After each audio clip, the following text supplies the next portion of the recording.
كتاب لا ريب فيه هدى للمتقين الذين يؤمنون بالغيب ويقيمون الصلاة ومما رزقناهم ينفقون والذين يؤمنون بما أنزل إليك وما أنزل من قبلك وبالآخرة هم يوقنون أولئك على هدى من ربهم وأولئك هم المفلحون.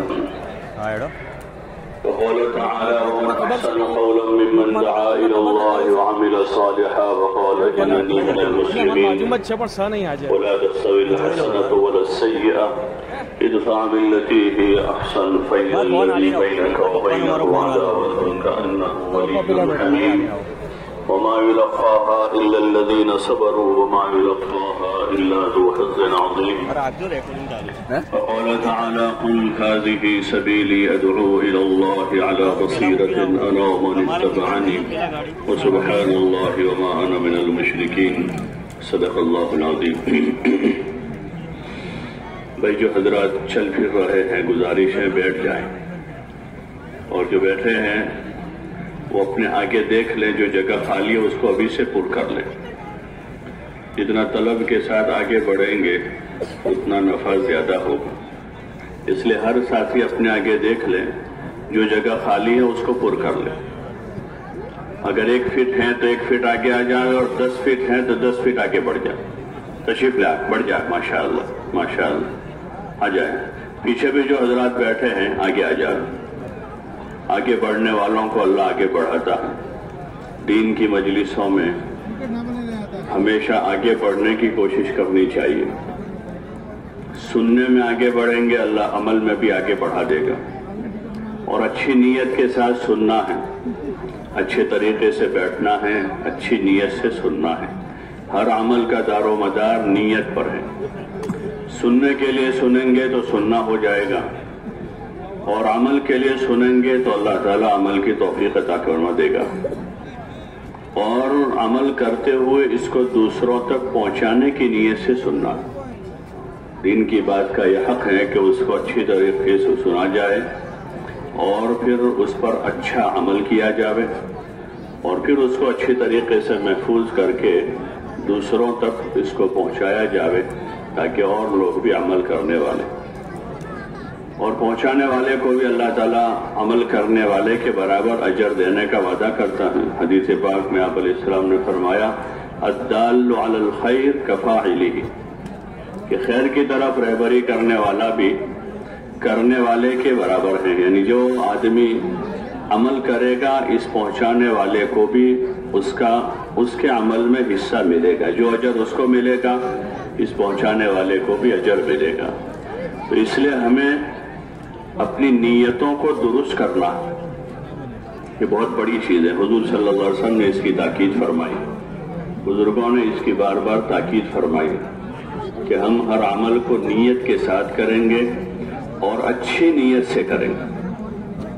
حضرت مولانا علی میاں صاحب رحمۃ اللہ علیہ بڑے بزرگوں میں گزرے ہیں, فرماتے تھے کہ اس وقت بد نیتی سے زیادہ بے نیتی کا مرض ہے کہ کوئی نیت ہی نہیں ہے. کہاں جا رہے ہیں؟ اجتماع میں جا رہے ہیں. کہاں جا رہے ہیں؟ جماعت میں جا رہے ہیں. آدمی آ رہا ہے جا رہا ہے لیکن نیت نہیں ہے. اور حدیث پاک میں ہے کہ ہر عمل کا دار و مدار نیت پر ہے اور آدمی کو وہی ملے گا جو اس کی نیت میں ہوگا. انما لکل امرئ ما نوى, کہ آدمی کو وہی ملے گا جو اس کی نیت میں. تو اس لیے ہر عمل کے موقع پر ہمیں اچھی نیت بنانی. نیت کرنا بھی حضور صلی اللہ علیہ وسلم نے سکھایا ہے کہ ہر عمل میں اچھی سے اچھی نیت کریں اور اچھا سے اچھا عمل کرنے کی نیت کریں گے. ایک بیٹھنا تو ہے ہی, لاپرواہی سے آدمی بیٹھا ہے وہ بھی بیٹھنا ہوا, اور ایک آدمی دھیان سے توجہ سے بیٹھا ہے وہ بھی بیٹھنا ہوا. تو ان دونوں میں اچھا بیٹھنا وہ ہے جو توجہ سے بیٹھا. ایک آدمی سن رہا ہے لاپرواہی سے سن رہا ہے اور ایک آدمی توجہ سے سن رہا ہے. سننا دونوں کا ہوا ہے لیکن اچھا سننا اس کا ہوا جس نے توجہ سے سنا. اچھا توجہ سے سنا ہے, اچھی نیت سے سنا ہے. تو اب عمل کی توفیق اللہ ہی کے ہاتھ میں ہے. اللہ کی ذات سے قوی امید ہے کہ کہ اللہ تعالیٰ دین پر چلنے کی، دین پر عمل کرنے کی توفیق عطا فرما دے گا۔ جب وہ اس کی طرف سے توفیق ہو جائے گی تو طبیعت چلے گی، بشاشت پیدا ہوگی، جسم کو طاقت ملے گی، کیونکہ توفیق اوپر سے ہوئی۔ 80 سال کے بوڑھے کو نماز کی توفیق ہے تو 5 وقت وہ پیدل مسجد جاتے ہیں، نہیں چلا جا رہا ہے لکڑی لے کر جا رہا ہے، نہیں چلا جا رہا ہے کسی کے سہارے سے جا رہا ہے، کھڑے ہو کر نہیں پڑھی جا رہے، وہ بیٹھ کر پہلی صف میں پڑھ رہے ہیں کہ توفیق شامل حال ہے۔ اور 25 سال کے جوان سے جب توفیق سلب ہو جاتی ہے تو اس کے پاس چلنے کی طاقت ہے، کھڑے ہو کر طاقت نماز پڑھنے کی قدرت ہے، لیکن وہ مسجد نہیں جا پاتا۔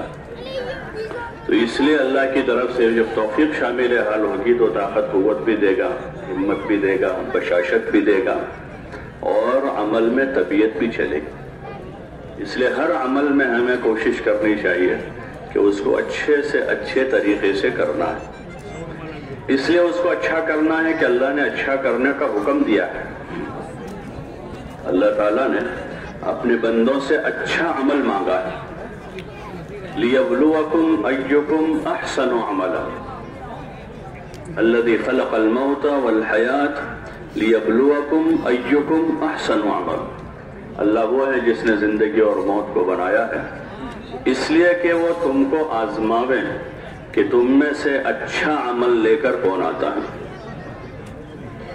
تو اللہ تعالیٰ نے اچھا عمل مانگا ہے۔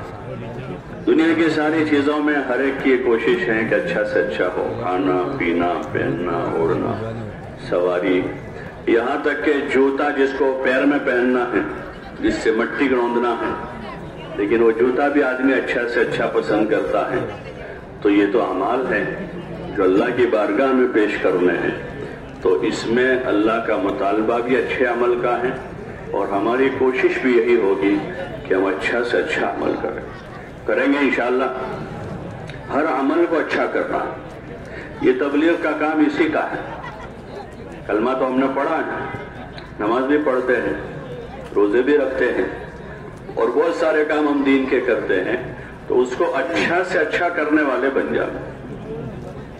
علم کی روشنی میں اس کے صحیح طریقے پر ہمارے سارے کام ہوں، اس کی عملی مشق ہے۔ یہ ایمان کی بھی مشق ہے، اعمال کی بھی مشق ہے، اخلاق کی بھی مشق ہے، اور اکرام و اخلاص کی بھی مشق ہے، اور جان و مال کو راہ خدا میں لگانے کی ایک مشق ہے۔ یہ جو تبلیغ کا کام 4 مہینے ہے، چلہ ہے، 3 دن ہے، مقام پر محنت ہے، یہ دین پر چلنے کی عملی مشق ہے کہ دین کے ہر عمل کو حضور پاک صلی اللہ علیہ وسلم کے مبارک طریقے پر ہم کرنے والے بن جائیں۔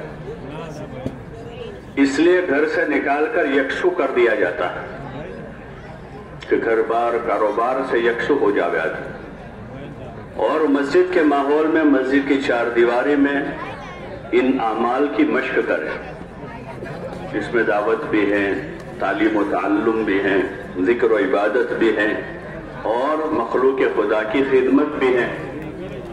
ان سارے کاموں کی ایسی مشق ہو جاوے کہ اب واپس آنے کے بعد یہ سارے کام اچھے طریقے سے کرنے والے ہو جاوے۔ اور اچھا طریقہ کون سا ہے؟ وہ حضرت نبی کریم صلی اللہ علیہ وسلم کا طریقہ۔ اس لیے یہاں قدم قدم پر مشق ہے، قدم قدم پر مشق ہے۔ یہ سفر میں سفر کے اذکار، سفر کے معمولات، سفر کی دعائیں، سفر کے آداب، اس کی مشق ہے سفر۔ سفر کیسے کرنا ہے؟ سفر کی دعاؤں کے ساتھ کرنا ہے، حسن نیت کے ساتھ کرنا ہے، اس کے آداب کی رعایت کے ساتھ کرنا ہے کہ سفر میں لوگوں کے ساتھ واسطہ پڑتا ہے۔ کوئی 2 گھنٹے ہمارے ساتھ رہتا ہے، کوئی 5 گھنٹے، کوئی 10 گھنٹے، کوئی 20 گھنٹے، تو اس کو سلیقے طریقے سے کرنا اور سنت کے مطابق کرنا، تو پھر یہ ہمارا سفر ہمارے لیے بھی خیر کا ذریعہ ہوگا، اور یہ ہمارا سفر اوروں کے لیے ہدایت کا ذریعہ ہوگا۔ اس وقت ضرورت ہے کہ جو صحیح زندگی ہے اس کو عملاً پیش کیا جائے، جو زندگی آپ علیہ السلام لے کر آئے. حضرت صحابہ کرام رضوان اللہ تعالی علیہم اجمعین نے حضرت نبی کریم صلی اللہ علیہ وسلم سے جو زندگی سیکھی اس زندگی کو لے کر وہ دنیا میں چلے پھرے. اپنے علاقوں میں بھی گئے اور حجاز سے باہر بھی گئے اس زندگی کو لے کر. تو وہ صحیح زندگی ہے جو آپ صلی اللہ علیہ وسلم نے بتائی.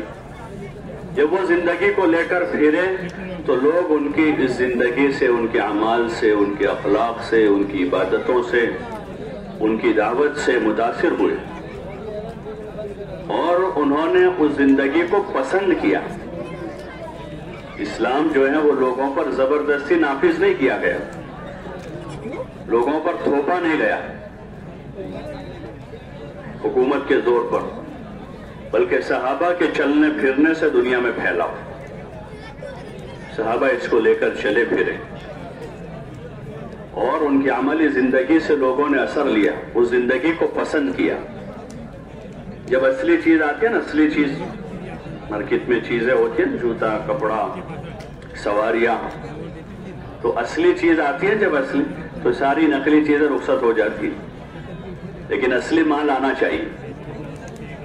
لوگوں میں وہی چلتا ہے، سب کو پسند، غریب بھی وہی پسند کرتا ہے. غریب آدمی قرضہ کر کے پھر خریدتا ہے اس میں کہ یہ اصل چیز ہے. ایسے اصل زندگی وہ اسلام ہے جو آپ علیہ السلام لے کر آئے. ان الدین عند اللہ الاسلام. کہ اصل زندگی گزارنے کا طریقہ اور اصل دین جو ہے وہ اسلام ہے جو اللہ تعالیٰ نے حضور علیہ السلام پر نازل فرمایا. الیوم اکملت لکم دینکم، جس کو اللہ نے مکمل کر دیا. واتممت علیکم نعمتی، اور جس کو اللہ تعالیٰ نے نعمت قرار دیا. اسلام جو ہے وہ ایک نعمت ہے بہت بڑی، پوری انسانیت کے لیے نعمت ہے، پوری انسانیت کے لیے. واتممت علیکم نعمتی ورضیت لکم الاسلام دینا. اور اللہ تعالیٰ کا ارشاد ہے کہ ہم نے تمہارے لیے اسلام کو دین کی طرح، دین کے طور پر پسند کر لیا. کہ اللہ کا پسندیدہ دین ہے جو رب العالمین ہے، جو خالق کائنات ہے، اس کا پسند کیا ہوا. اس لیے اس میں سب کی بھلائی ہے، مردوں کی، عورتوں کی، بچوں کی، بوڑھوں کی، عوام کی، خواص کی، سب کی بھلائی اسی میں ہے. صحابہ اس کو حضور علیہ السلام سے سیکھ کر عملی طور پر دنیا میں لے کر پھرے. عملاً لوگوں نے دیکھا، ان کے چلنے پھرنے کو دیکھا، ان کے اٹھنے بیٹھنے کو دیکھا، ان کی باتیں سنی، ان کی راتیں دیکھی، ان کے دن دیکھے، ان کے اخلاق دیکھے، ان کی ہمدردی اور خیرخواہی دیکھی، ان کا ایثار دیکھا، ان کی دنیا سے بے رغبتی دیکھی. بعض جگہوں پر یہ ہوا جب صحابہ پہنچے وہاں تو وہاں کے بادشاہ نے ان کے پاس ان کے قاصد بھیجے آدمی کہ یہ عرب کے بدو آئے ہیں، شاید بھوک کی وجہ سے آئے ہیں ہمارے علاقے میں، ان کو کھانا دے دو، ان کو کپڑا دے دو تاکہ واپس ہو جائے. ورنہ بھوکے پیاسے لوگ آتے ہیں تو پھر وہ ادم مچاتے بستیوں میں. حالات زدہ لوگ ہوتے ہیں جب، تو پھر وہ دوسرے راستے کھولتے. تو بادشاہ نے یہ سمجھا تو انہوں نے کہلوایا کہ بھائی ہم بھوک پیاس کی وجہ سے نہیں آئے، ہم تو اللہ کے بھیجے ہوئے ہیں اور ہم تمہارے پاس تمہاری دنیا لینے نہیں آئے، ہم تو تم کو کچھ دینے آئے. جو ہمارے پاس ہے اسلام اور دین، یہ ان کا ہدف تھا کہ جو دین ہمارے پاس ہے وہ ہمیں دینا ہے. اور اندر یقین تھا کہ کامیابی اسی پر ہے، چاہے فقر و فاقہ کے ساتھ ہے پھر بھی کامیاب. فقر و فاقہ جیسے اس وقت لوگوں نے یہ سمجھا ہے کہ پیسہ ہوگا تو کامیاب ہے، مال ہوگا تو کامیاب ہے. تو آدمی کوئی چیز نہیں، بس مال آوے وہ دیکھتا ہے.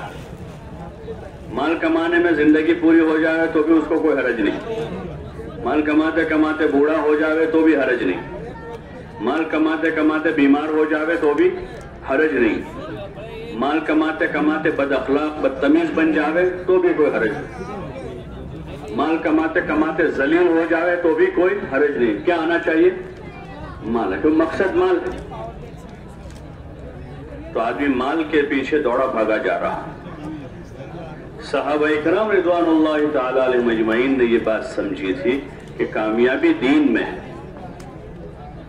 تو پھر دین کے لیے ان کو وطن چھوڑنا پڑا, دین کے لیے ذلت برداشت کرنی پڑی, دین کے لیے بھوک پیاس برداشت کرنی پڑی, اور دین کے لیے جو کچھ کرنا پڑا وہ کیا, لیکن انہوں نے دین ہاتھ سے نہیں جانے دی.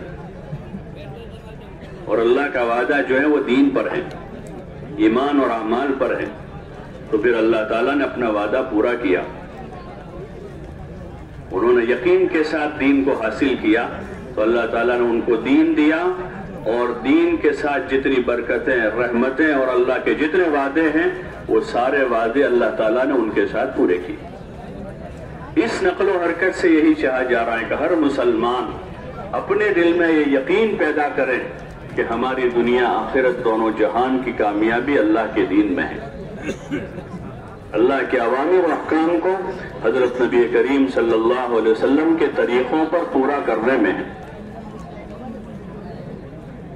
اس کی عملی مشق کرنی ہے, سفر میں بھی اور جہاں جہاں جائیں گے وہاں جا کر بھی. ایمان کی مشق ہے, ایمان مشق چاہتا ہے. اللہ سے ہونے کو بولنا ہے کہ اللہ کرتا ہے, اللہ کھلاتا ہے, اللہ پلاتا ہے, اللہ پالتا ہے, کام بنانے والا اللہ ہے, عزت و ذلت کا مالک اللہ ہے, زندگی اور موت کا مالک, زندگی اور موت کا مالک اللہ ہے, بیماری اور شفا کا مالک اللہ ہے. کہ دل کی گہرائیوں سے یہ آواز آ رہی ہے. جب یہ آواز اندر سے آئے گی تو ہر وقت رجوع اللہ کی طرف ہوگا. بھوک آئے گی تو اللہ کی طرف متوجہ ہوں گے, پیاس آئے گی تو اس کی طرف متوجہ ہوں گے, بیماری آئے گی تو اللہ ہی کو پکاریں گے, حالات آئیں گے تو اللہ کی طرف رجوع کریں گے, اور خوشحالی ہوگی تو بھی اللہ کو بھولیں گے نہیں. جب یقین یہ ہوگا تو پھر خوشحالی میں بھی اللہ کو نہیں بھولیں گے, تندرستی میں بھی اللہ کو نہیں بھولیں گے, بلکہ پھر ایمان کا تقاضا ہے آگے, ایمان کا آگے تقاضا ہے. اس کا تقاضا عبادت ہے. جب اللہ کی عبادت کریں گے, جو مقصد حیات ہے اللہ کی عبادت میں لگیں گے, جو مقصد حیات ہے, جب صبح شام رات دن ہر حال میں کسی نہ کسی عبادت میں ہوں گے. ہر حال میں اٹھتے بیٹھتے سوتے جاگتے چلتے پھرتے, اور اس کے طریقے بتائے ہیں, اس کے طریقے ہیں. اس لیے راہ خدا میں 24 گھنٹے مشق ہیں. فرض نمازوں کے اوقات میں باجماعت فرض نمازیں ادا کرنی ہے.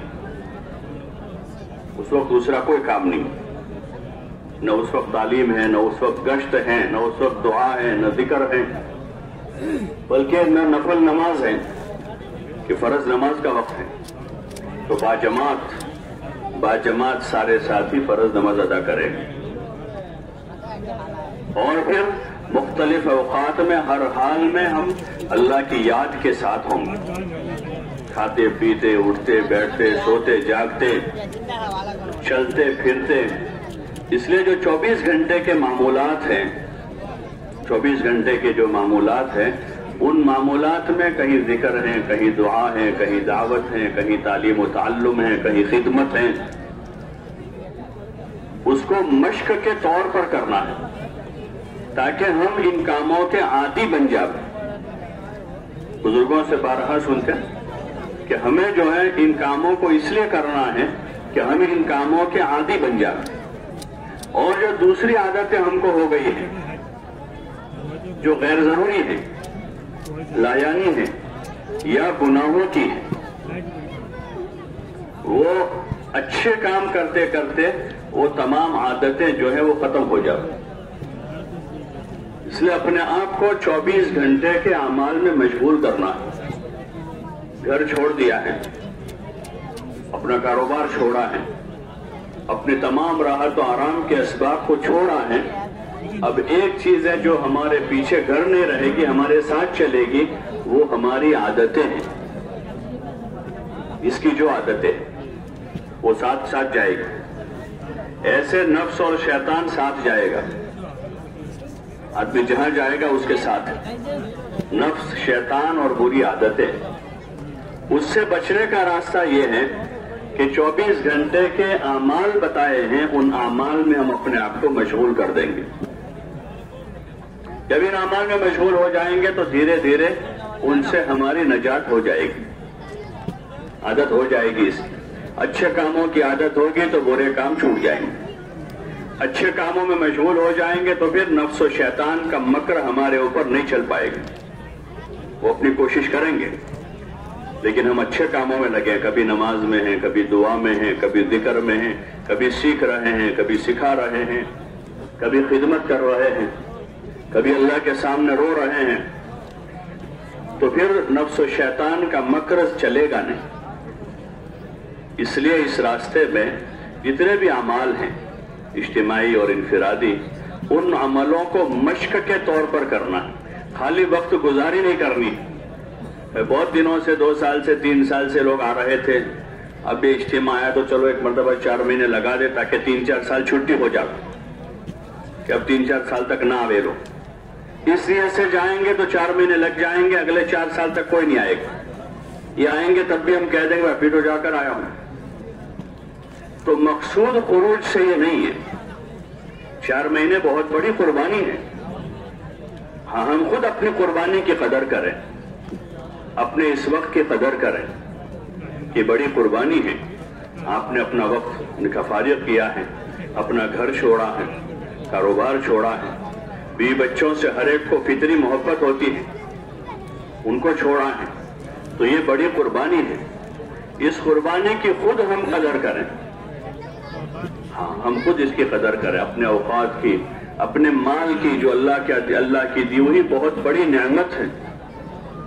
اور وقت جو ہے وہ قیمتی سرمایہ ہے، اس کا کوئی بدل نہیں ہے. پیسوں کا بدل ہے، زمین کا بدل ہے. یہ گئی دوسری ہاتھ لگ جائے گی، سواری چھوٹ گئی دوسری مل جائے گی، لیکن وقت ایسی چیز ہے اس کا کوئی بدل نہیں. اور اللہ تعالیٰ نے آپ حضرات کو توفیق دی ہے کہ 4 مہینے فارغ کیے ہیں. بڑی توفیق ہے یہ اللہ کی طرف سے، بہت بڑی توفیق. اس پر شکر کا تقاضا ہے. اگر شکر کیا جائے گا اس پر تو اللہ کی طرف سے مزید اعمال کی بھی اور مزید اوقات کو فارغ کرنے کی بھی توفیق ہو جائے گی. ان شکرتم لازیدنکم، کہ تم شکر کرو گے تو ہم اضافہ کرتے ہی رہیں گے. اس لیے سب طے کریں کہ اپنے وقت کی قدر کریں گے انشاءاللہ. اور جتنے اعمال ہیں اس کی مشق کریں گے. ہاں اتنی مشق کریں گے کہ ان سارے کاموں کو اچھی طریقے سے کرنا ہم سیکھ لیں. دنیا کے جتنے کام ہیں اس کی مشق کرتا ہے آدمی. ڈرائیونگ کی مشق، ابتدا میں پہلی بار بیٹھا ہے نہیں چلا پاتا، آگے بڑھتا ہے گاڑی بند ہو جاتی ہے، ابھی گیئر ادھر پکڑتا ہے اسٹیئرنگ چھوٹ جاتی ہے، کبھی ایکسیلریٹر دباتا ہے بریک دبا دیتا ہے. لیکن دھیرے دھیرے مشق کرتا ہے. میدان میں چلاتے چلاتے راستے پر آتا ہے، راستے پر چلاتے چلاتے ہائی وے پر جاتا ہے، وہاں چلاتے چلاتے شہر میں آتا ہے، اور پھر اتنا ماہر ہو جاتا ہے کہ شہر کی تنگ گلیوں میں بھی وہ گاڑی نکال لیتا ہے کہ اس نے مشق کر لی. ایسے نماز کی مشق ہے کہ فرصت میں وہاں پڑھ رہے تھے، کوئی کام نہیں تھا جماعت میں، تو 5 وقت کی نمازیں پڑھی، نفل نمازیں پڑھی ہیں، اور نماز کی ایسی مشق کی ہے کہ اب مشغولی میں بھی نماز آسان ہو جائے گی. وہاں فرصت کے اوقات میں نماز پر ایسی مشق کی ہے کہ سارا دھیان توجہ نماز ہی میں لانے کی کوشش کی. تو شروع میں رکعت باندھتے تھے، پہلی رکعت اچھی گئی، دوسری رکعت میں خیالات آئے، پھر دھیرے دھیرے اور محنت کی اور محنت کی اور محنت کی اور محنت کی. سوئیوں رکعتیں بلکہ ہزاروں رکعتیں پڑھتے پڑھتے پڑھتے نماز کی اچھی مشق ہو جائے گی. جیسے کتنے کلومیٹر گاڑی آدمی چلاتا ہے تب جا کے پکا ڈرائیور بنتا ہے، کتنا آدمی لکھتا ہے تب جا کے اچھی تحریر اس کی ہوتی ہے، کتنا آدمی بچپن سے پڑھتا ہے تب وہ عبارتیں پڑھنا سیکھتا ہے زبان کی. ایسے یہ چیزیں مشق چاہتی ہیں، ایمان بھی، نماز بھی، ذکر بھی، اخلاق بھی. ہمارے ماحول میں عمومی طور پر ہمارے عمومی ماحول میں وہ چیزیں نہیں ہیں کہ ہم اپنی عبادتوں کی مشق کر رہے ہوں، اپنے اعمال اخلاق کو سنوارنے کی مشق کر رہے ہوں، عمومی ماحول میں وہ چیزیں نہیں ہیں، اس لیے یکسو کرنے کے لیے راہ خدا میں بھیجا جاتا ہے کہ وہاں ان کاموں کے لیے آدمی فارغ ہو جاؤ اور ایسی مشق کر لے کہ اب گھر آنے کے بعد کاروبار کے ساتھ بھی اہتمام والی نماز پڑھ سکے، خشوع و خضوع والی نماز پڑھ سکے۔ گھر آنے کے بعد آدمی کاروبار میں بھی غافل نہ رہے، گھر آنے کے بعد آدمی اپنے بیوی بچوں کے ساتھ بھی بد اخلاق بن کے نہ رہے، بلکہ اخلاق کی اچھی مشق کر کے آئے ہیں تو اپنے گھر والوں کے ساتھ جب آدمی با اخلاق زندگی گزارے، یہ اس کی مشق ہے۔ اس لیے پوری توجہ اور دھیان سے روزانہ نیت بناتے ہوئے اور صبح شام رات دن نیتوں کی تجدید کرتے ہوئے ہر عمل سے پہلے نیت کریں، درمیان میں اپنی نیت کو ٹٹولیں اور عمل کے بعد اپنی نیت کی جانچ کریں کہ کیا نیت تھی، تاکہ اچھی نیت بنانے کے عادی ہو جائیں۔ یہاں تک کہ صرف عبادت میں نہیں، زندگی کے ہر کام میں کوئی نیت کے ساتھ ہمارا کام۔ کسی فقیر کو پیسہ بھی دے رہے ہیں تو کیا نیت ہے ہماری؟ کسی غریب کو زکوٰۃ دے رہے ہیں تو ہماری نیت کیا ہے؟ کسی بھٹکے مسافر کو راستہ بتا رہے ہیں تو ہماری کیا نیت ہے؟ ان سارے کاموں پر علماء نے نیت کا طریقہ بتایا ہے۔ اگر وہ اچھی نیت کے ساتھ ہیں تو وہ سارے کام جو ہے اللہ کی رضا کا ذریعہ ہیں، سارے کام طاعات ہو جائیں گے۔ اور اگر نماز میں بھی نیت درست نہیں ہے تو وہ نماز بھی وبال جان بن جائے گی، کیونکہ نیت ٹھیک نہیں تھی۔ شہادت جیسا عمل ہوا ہے حضور علیہ السلام کے زمانے میں، جس غزوے میں آپ شریک ہیں، لیکن وہ نیت درست نہیں تھی تو وہ عمل مردود ہو گیا۔ تو اس لیے ہر عمل پر نیت کی مشق کرتے ہوئے، عمل کی بھی مشق کرتے ہوئے ان اعمال کو 24 گھنٹے کی زندگی کے جتنے اعمال ہیں، نماز ہے، دعا ہے، ذکر ہے، تلاوت ہے، اور ضروری جو ہمارا دین ہے جس کا سیکھنا ہر آدمی کے ذمہ فرض ہے، جو بنیادی چیزیں ہیں ایمان سے متعلق، اعمال سے متعلق، اخلاق سے متعلق، اپنی معاشرت سے متعلق، اپنی آخرت سے متعلق جو بنیادی ضروری باتیں ہیں، وہ موٹی موٹی باتوں کو سیکھنا سکھانا ہے اور مزید علم کی طلب پیدا کرنی۔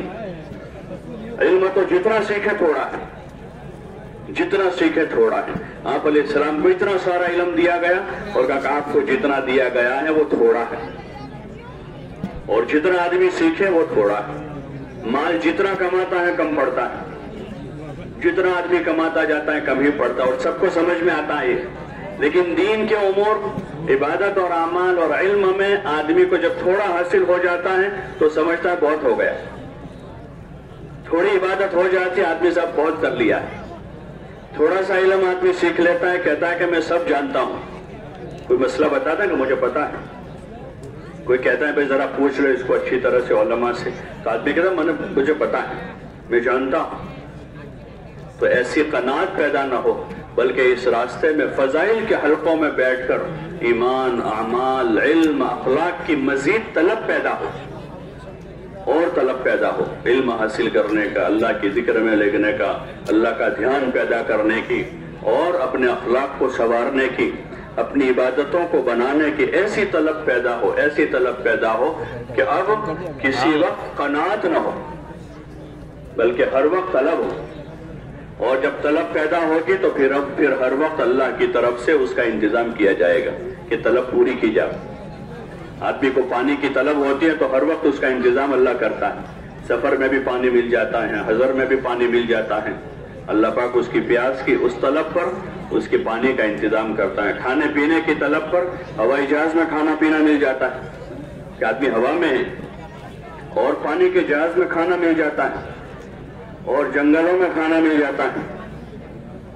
ایسے جب دین کی طلب بیدار ہوگی تو پھر اللہ پاک اس کا نظام کرے گا، اللہ ایسے اسباب مہیا کرے گا کہ جس میں ہماری دینی ضرورت پوری ہوتی جائے گی۔ اور اگر طلب نہیں ہوگی تو آدمی مٹکے سے 10-15 فٹ کے فاصلے پر بیٹھا ہے، لیکن طلب ہی نہیں ہے تو رات سے صبح ہو گئے، ایک گلاس بھی پانی نہیں پیا، طلب ہی نہیں ہوئی ابھی تک۔ اور گرمی کے موسم میں آدمی پتہ نہیں کہاں ہے، راستے میں مسافر ہیں، اور پیاس لگی ہوئی ہے تو آدمی یاد دیکھتا ہے کہ کسی دکان میں پانی ہے، آگے 2 کلومیٹر جا کر پھر دکان تلاش کرتا ہے، پھر آگے جاتا ہے تو آدمی کی طرف پر اس کو کہیں نہ کہیں سے پانی مل جائے۔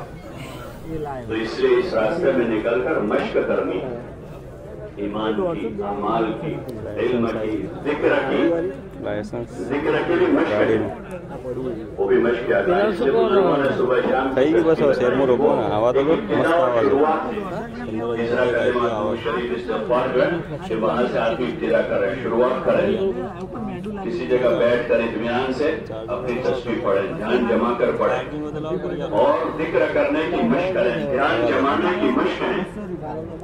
اس لیے اس کا معنی کے دھیان کے ساتھ اگر تسبیح پڑھیں گے تو بہت جلدی دھیان پیدا ہو جائے گا، اور جتنا یکسو ہو کر پڑھیں گے اتنا زیادہ دھیان جمے گا۔ وہ تو آخری درجہ ہے کہ آدمی کو فرصت نہیں ملی، سفر میں تھا تو چلتے چلتے بھی سفر میں بھی آدمی نے پوری کر لی، ورنہ اصل چیز تو یہ ہے کہ آدمی اس کے لیے صبح شام 10-15 منٹ فارغ کر کے الگ سے بیٹھ جائے، جیسے ہم اپنے تقاضوں کے لیے بیٹھتے ہیں۔ استنجے کا 5 بار تقاضا ہو تو آدمی 5 مرتبہ جاتا ہے، کھانے کا 3 بار تقاضا ہے تو آدمی 3 مرتبہ بیٹھتا ہے، آرام کا 2 بار تقاضا ہے اور گھنٹوں بھر کا تقاضا ہے۔ رات میں آدمی 5-6 گھنٹے آرام کرتا ہے، دن میں گھنٹہ 1.5 گھنٹہ آرام کرتا ہے۔ تو ایسے اللہ کا دھیان پیدا کرنے کے لیے تھوڑی دیر یکسو ہو جاؤ۔ صبح اگر فجر کی اذان اقامت کے درمیان میں بیٹھ گئے، اس کا کوئی کام نہیں ہے دوسرا، جلدی سے فارغ ہو گئے، جلدی اٹھ گئے، تہجد بھی ہو جائے گی اور تلاوت، تسبیح، معمولات سب پورا ہو جائے گا۔ دعا પછી શામ કો અમુમન મગરિબ سے پہلے દુઆ પછી આગળ જ હશે, દુઆ પછી મુસાફામાં આગળ જ હશે, મળી જાય દોરીમાં। مغرب سے پہلے کا وقت ہے، એ દોરીના અંદર બેઠો موقع نہیں رہا تو کیا عشاء سے پہلے فارغ ہو جائے، اس وقت موقع نہیں رہا تو عشاء کے بعد تھوڑی دیر بیٹھ گئے، لیکن اپنے معمولات کو پورا کرنے کی کوشش کریں۔ چوتھی مشق کرنی ہے اپنے اخلاق پر، کہ ہمارے اخلاق درست ہوں۔ سب سے پہلے تو ہمیں اعتراف کرنا ہوگا کہ ہمارے اخلاق ٹھیک نہیں، جب ہم خود قبول کریں گے تو محنت کریں گے، اور ہم تو یہی سمجھ لیں کہ ہم تو بہت ٹھیک ہے، دوسرے برابر نہیں، اور کہہ رہا ہے کہ بیوی کے اخلاق برابر نہیں، بچے نافرمان ہیں، میرے ماں باپ ایسے ہیں اور میں تو سب سے اچھا ہوں۔ جو آدمی اپنی بد اخلاقی اور اپنی بے دینی کا اعتراف کرے گا وہ دین سیکھنے کی طرف متوجہ ہوگا۔ اپنے اخلاق کو درست کرنا ہے، یہ کام ہے مستقل، اور یہ چیز مشق چاہتی ہے، یہ چیز مشق چاہتی ہے۔ اور یہ ایسا عمل ہے کہ اگر یہ ٹھیک نہ ہوئے تو آدمی کی عبادتیں دھری کی دھری رہ جائے گی، آدمی کے سارے نیک کام ایک طرف ہو جائیں گے بد اخلاقی کی وجہ سے، اور اللہ کے بندوں کے ساتھ اس کی رویوں کی وجہ سے عبادتیں ساری کے ساری اکارت ہو جائے گی۔ اس لیے بہت زیادہ اس پر محنت کی ضرورت۔ جب اسباب اور وسائل ہو جاتے ہیں تو پھر اخلاق جو ہے وہ بگڑتے ہیں۔ آدمی کے پاس اسباب کم ہوتے ہیں، غربت ہوتی ہے تو بیچارہ ہوتا ہے نا، پیسہ کم ہوتا ہے، طاقت قوت نہیں ہوتی، اور اقلیت میں ہوتا ہے تو آدمی سہما رہتا ہے، ڈرا رہتا ہے، سب کے ساتھ اچھا ملتا ہے۔ لیکن وسائل بڑھتے ہیں، آدمی کے پاس مال آتا ہے، دنیا آتی ہے، کاروبار ہو جاتے ہیں، آدمی کے پاس 2 پیسے آ جاتے ہیں تو پھر آدمی کے رویے بدل جاتے ہیں۔ اس راستے میں نکل کر اس کی مشق کرنی کہ ہم سے چھوٹوں کی بھی خدمت کریں، ہم سے کم حیثیت لوگ ہیں ان کی بھی خدمت کریں۔ ایک آدمی ہے بہت مالدار اور دوسرے ساتھی جماعت میں غریب ہے، تو یہ نہ ہو کہ غریبوں کے ذمہ خدمت لگا دے، مالدار کھاتے رہیں گے،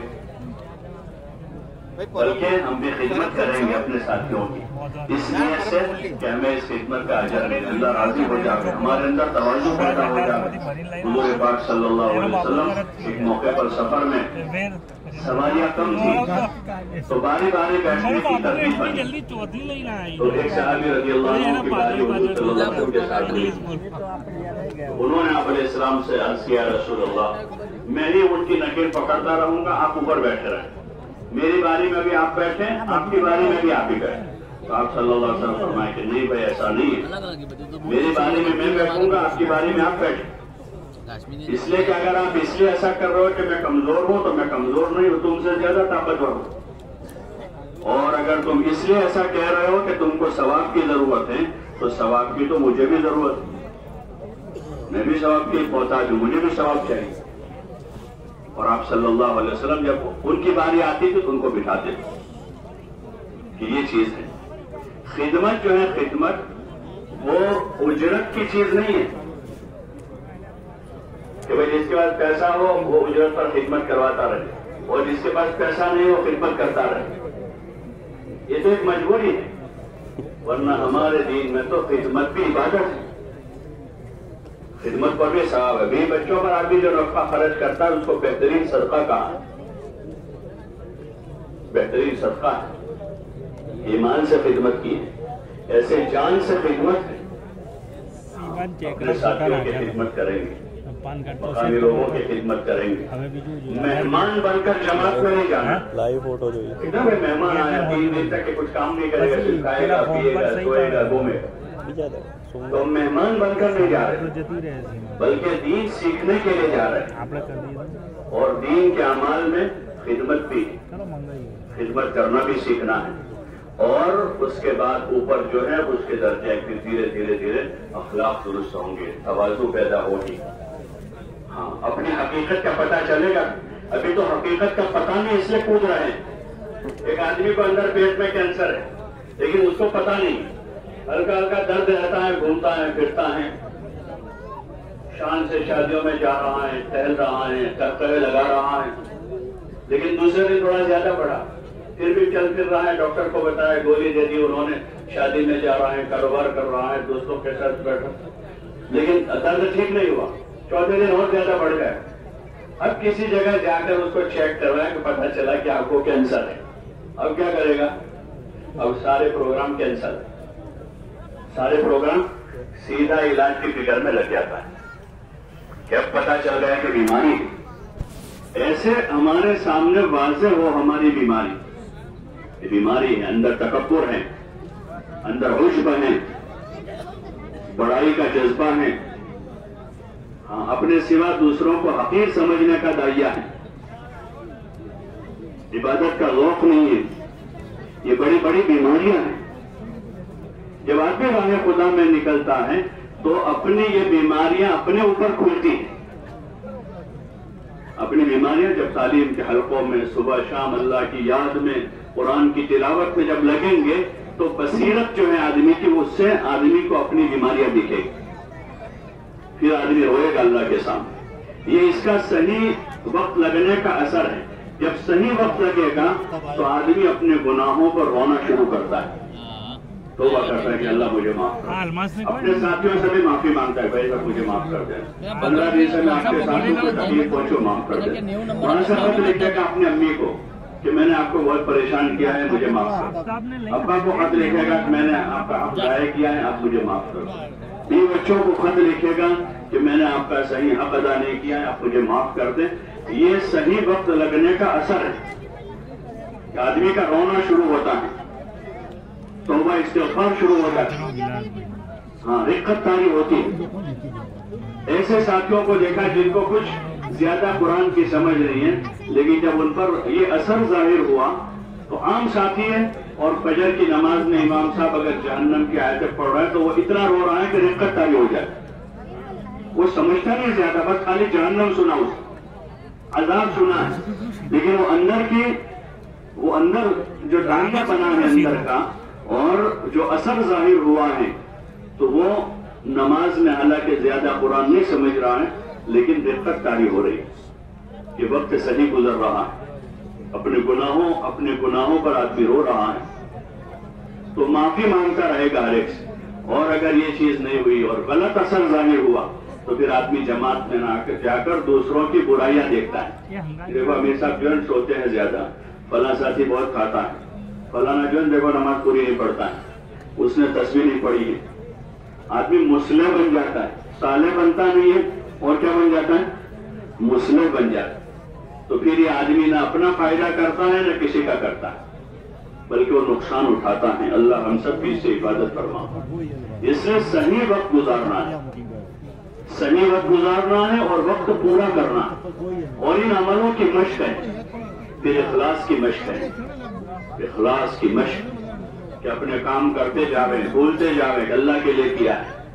نمازیں پڑھی، روزے رکھے، قرآن پڑھا، ذکر کیا، دعائیں مانگی، اور تنہائی میں ایسے ایسے کام کرے کہ اس کا کسی کو پتا نہیں. کہ رات میں اٹھ گئے، اللہ کے سامنے رو رہے ہیں کسی کونے میں بیٹھ کر، اور اپنے عملوں کو پورا کر رہے ہیں. علماء نے لکھا کہ مخلص ہونے کی ایک علامت آدمی کی یہ ہے کہ وہ اپنے کام کو پورا کرے، جو جو اس کے معمولات ہیں اس کو ہر حال میں پورے کرے کہ اللہ کے لیے کر رہا ہے. تو سفر میں بھی تسبیح پڑھ رہا ہے، تلاوت گھر پر پڑھ رہے تھے، مسافر ہیں، سفر میں بھی پڑھ لیے، وہاں موقع نہیں ملا تو دوسرے دن اس کو پورا کر لیا کہ اللہ کے لیے پڑھ رہا ہے. آدمی عمل پورا کر رہا ہے کہ اللہ کے لیے کر رہا ہے. تو اپنے عملوں کو پورا کرنا ہے اور اخلاص کی مشق ہے. ہاں یہ بہت دیر سے آتا ہے، جیسے پھل میں مٹھاس سب سے آخر میں آتا ہے.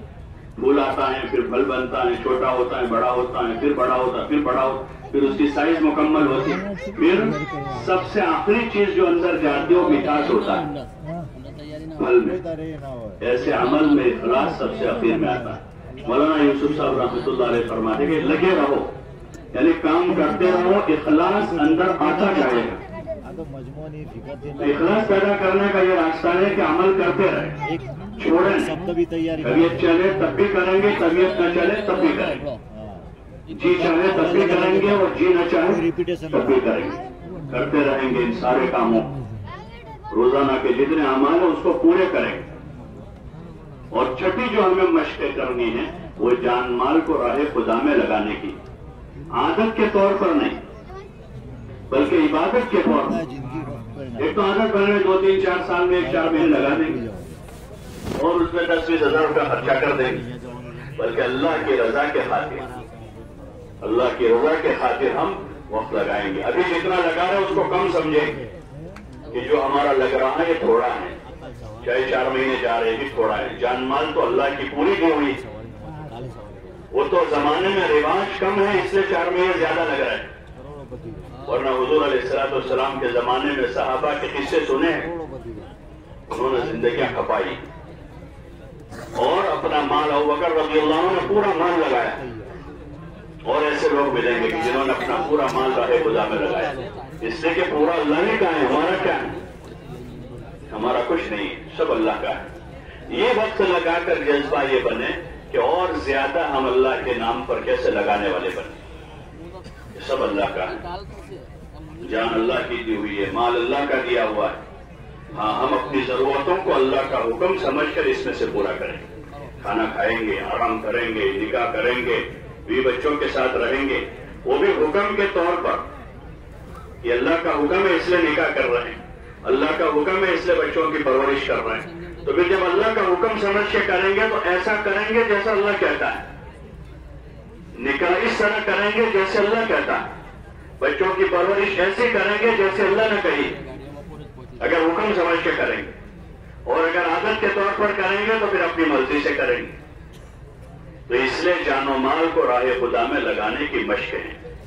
ان 6 صفتوں پر صبح شام رات دن مشق کرنی ہے.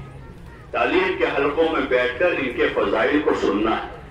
ہاں یہ ایک محنت ہے، یہ پوری ایک محنت ہے کہ تعلیم کے حلقوں میں جم کر بیٹھنا یہ ایک کام ہے، اس سے جینا چھڑاؤ. ہاں رات میں آرام کر لیں.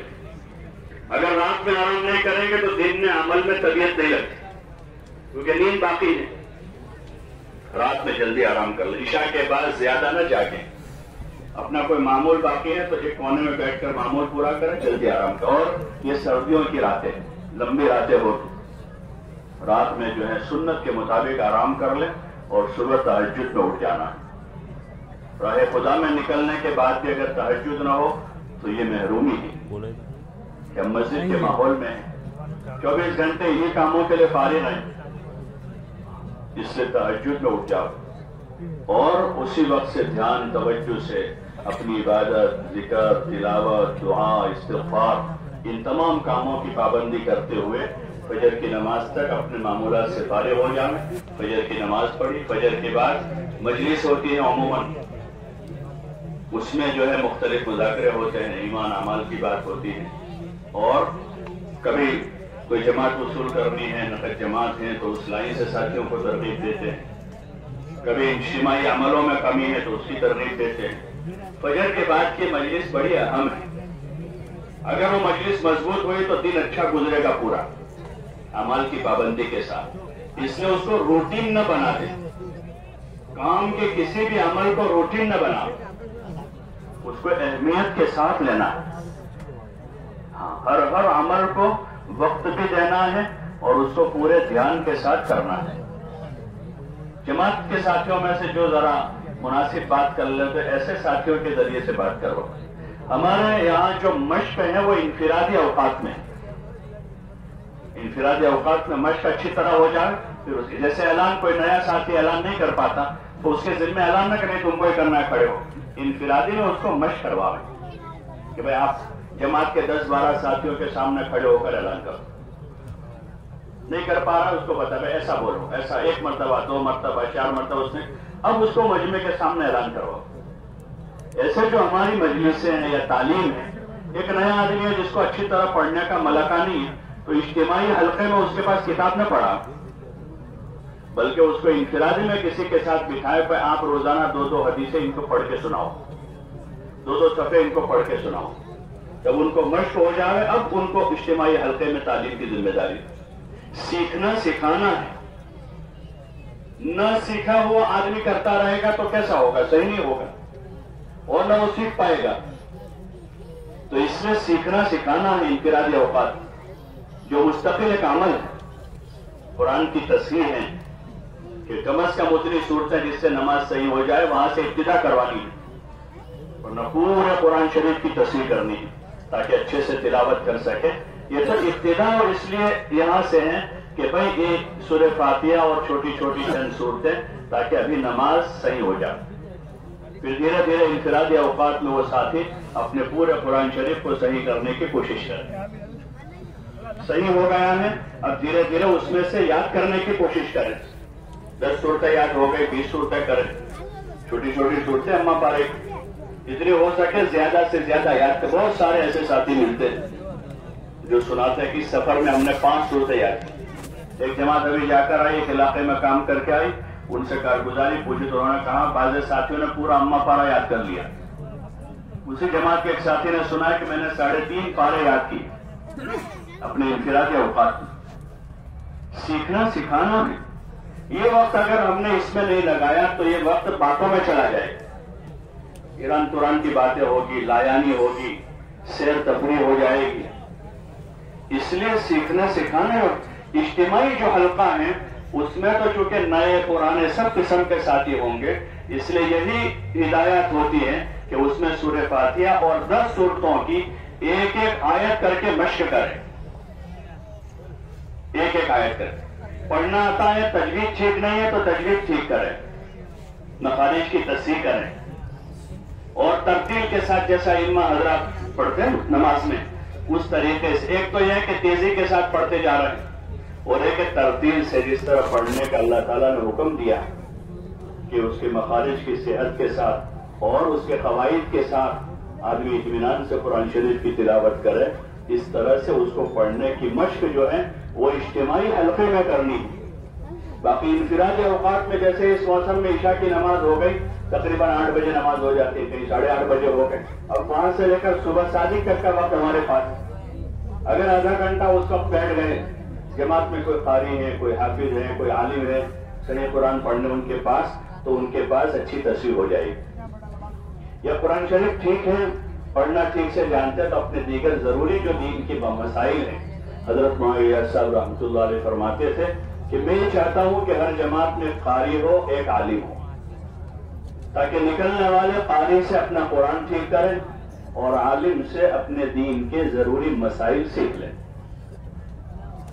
اپنی ضروری جو باتیں ہیں، تاکہ زندگی ان مسائل کی روشنی میں گزرے۔ اس لیے سیکھنا سکھانا ہے۔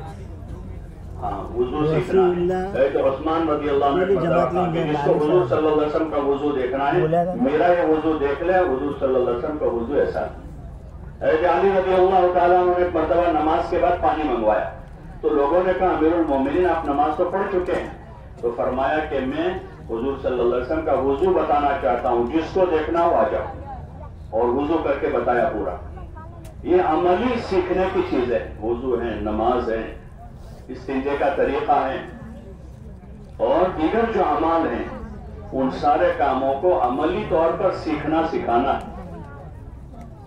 سارے کاموں، سلام کرنے کا طریقہ ہے، سلام کا جواب ہے، اذان اقامت ہے، اور نماز جنازہ ہے، درجہ بدرجہ دھیرے دھیرے سب سے مقدم فرائض ہیں جو چیزیں فرض ہیں، پھر اس کے بعد دھیرے دھیرے اور چیزیں بھی، یہاں تک کہ آداب زندگی سے متعلق اور ہر کام کو سنت طریقے پر کیسے کرنا ہے اس کو سیکھنے سکھانے کی عملی مشق کرنی ہے۔ جو حضرات جماعتوں میں جا رہے ہیں ان کے پاس اس وقت فوراً موقع ہے، اور جو اس وقت تو نہیں جا رہے ہیں تو وہ جانے کا انتظار نہ کریں کہ جب جائیں گے تب سیکھیں گے، بلکہ ابھی سے شروع کر دیں۔ یہ حضرات تو جائیں گے 24 گھنٹے اسی کام کے فارغ ہیں، اور جو گھر جا رہے ہیں تو اپنے گھر کے ماحول میں رہتے ہوئے اپنے مسجد کے مقامی عملوں کو کرتے ہوئے روزانہ اپنا تھوڑا وقت اپنا دین سیکھنے میں لگانا چاہیے۔ روزانہ تاجر آدمی ہے، نماز صحیح ہے، اپنی تجارت کے مسئلے سیکھیں۔ کاشتکار آدمی ہے، وہ اپنی کاشتکاری سے متعلق مسائل سیکھیں۔ معاشرت کو تو سب کو روزانہ واسطہ پڑتا ہے، گھریلو زندگی ہے، معاشرت ہے، لوگوں کے ساتھ کے تعلقات ہیں، تو وہ ہمارا بنیادی دین ہے۔ ہاں، ورنہ بہت ساری عبادتیں، جیسے حدیث پاک میں آقا علیہ الصلوۃ والسلام نے فرمایا کہ حضور صلی اللہ علیہ وسلم نے صحابہ سے پوچھا من المفلس، مفلس کون ہے؟ تو صحابہ نے کہا یا رسول اللہ من لا درہم لہ ولا دینار لہ، کہ جس کے پاس درہم و دینار نہیں ہے وہ آدمی مفلس ہے۔ ظاہری جواب تو یہی ہے۔ تو آپ صلی اللہ علیہ وسلم نے فرمایا کہ نہیں، میری امت کا مفلس یہ نہیں ہے، میری امت کا مفلس وہ ہے جو قیامت کے دن پہاڑوں کے برابر نیکیاں لے کر آئے گا، پہاڑ کے برابر، لیکن اس نے کسی کا حق دبایا ہے، کسی کا مال دبایا ہے، کسی کی زمین دبائی، کسی کی غیبت کی، کسی کو گالی دی، اس طرح کے حقوق والے اس کے ساتھ آئیں گے وہاں، اور ان کا مطالبہ ہوگا اپنے حق کا، تو اللہ تعالیٰ کی طرف سے ارشاد ہوگا کہ اس کی جو نیکیاں ہیں، حسنات ہیں، وہ ان کو دے دیے جائیں۔ دنیا میں ہوتا ہے کوئی آدمی کسی سے پیسہ مانگتا، پیسہ نہیں ہے اس کے پاس، بھائی اس کی زمین اس کو دے دو، اس کا گھر ہے تو وہ دے دو، حکومت فیصلہ کرتی ہے کہ اس کا پیسے نہیں لیکن زمین ہے تو زمین میں سے اتنی ان کو دے دو۔ ایسے وہاں اور کوئی چیز تو چلے گی نہیں، وہاں نیکیاں چلے گی، تو نیکیاں دلا دی جائے گی، تو فرشتے جا کر اس کی نیکیوں میں سے تقسیم کرتے جائیں گے، تو نیکیاں ختم ہو جائے گی اور حق والے ابھی باقی رہ جائیں گے۔ تو فرشتے بارگاہ خداوندی میں عرض کریں گے یا رسول اللہ نیکیاں تو ختم ہو گئی اور ابھی حق والے باقی ہیں، تو ارشاد ہوگا کہ وہ جو حق والے لوگ ہیں ان کے گناہ اس کو دے دو بدلے میں، اور اس کو اونڈے منہ گھسیٹ کر جہنم میں پھینک دو۔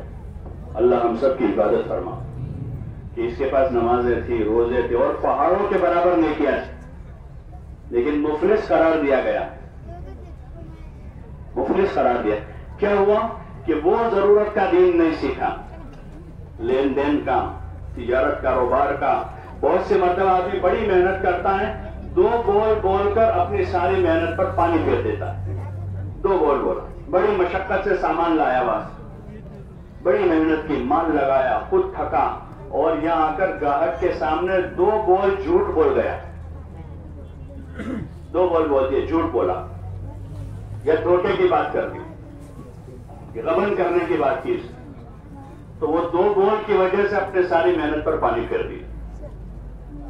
آدمی نے کسی سے بد اخلاقی کے دو بول بولے، وہ دو بول کی وجہ سے اپنی پتہ نہیں کتنی ساری عبادت وہ لیتا جائے۔ آدمی نے کسی غیبت کی مجلس میں شرکت کر کے کسی مسلمان کی غیبت سن لی، بس نہ بولا بھی نہیں، وہ بیچارہ ہے، کچھ نہیں بولا، لیکن ایسی مجلس میں شریک تھا جہاں کسی مسلمان کی ذات پر کیچڑ اچھاڑا جا رہا، پتہ نہیں کتنی ساری نیکیاں لے جائے گا قیامت۔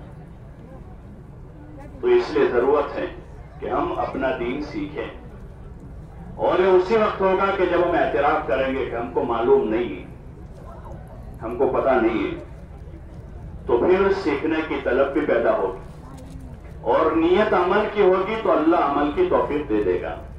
انما لکل امرئ ما نوى، آدمی کو وہی ملے گا جو نیت میں ہو. اگر صرف معلومات حاصل کرنے کے لیے سیکھا سکھایا ہے تو معمولات کی حد تک، معلومات کی حد تک رہے گا، وہ معمول میں نہیں آتا. آدمی جانتا ہے جھوٹ بولنا حرام ہے، غیبت کرنا برا ہے، حسد کرنا اچھی چیز نہیں ہے، گناہ ہے، لیکن وہ چونکہ معلومات کی حد تک ہے.